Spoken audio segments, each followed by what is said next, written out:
Buyur. İlham Rasulzadə, mənim kiçik qardaşım, qazisən da sən. Bəli. Allah bütün qazilərimizə can sağlığı nəsib eləsin. Allah cəmi şəhidlərimizə qəni-qəni rəhmət eləsin. Ruhları şad, məkanları cənnət olsun.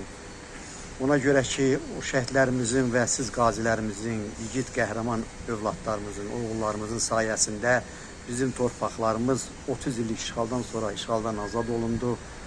Bu qəhrəmanlıq, bu şücaətə görə, bu qələbəyə görə bütün xalqımızı səmimi qəlbdən təbrik edirəm. Sizə bir qazi kimi can sağlığı arzu edirəm. Bugün də mənim bu tədbirimdə çəkiliş apardığım üçün, bu kitab təqdimatımı lentə aldığım üçün sənə özlərim təşəkkürümü bildirirəm.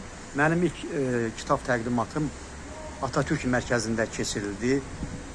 Orada çox təəssüflər olsun ki, biz əziz bir insanımızı, o günü faciə baş verdi, əziz bir insanımızı, gözəl bir el oğlumuzu, qardaşımızı, dostumuzu, aşığımızı itirdik. Yəni o tədbirdə bu hadisə baş verdi. Ona görə mənim o tədbirim yarımçıq qaldı.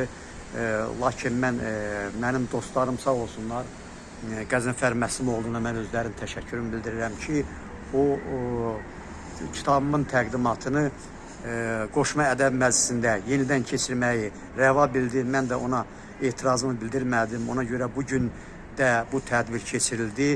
Mən bu tədbirə gələn bütün dostlarıma, bütün şairə bacılarıma və şair qardaşlarıma, dostlarıma öz dərin təşəkkürümü, minnətdarlığımı bildirirəm ki, gəldilər və mənim bu tədbirimdə iştirak elədilər.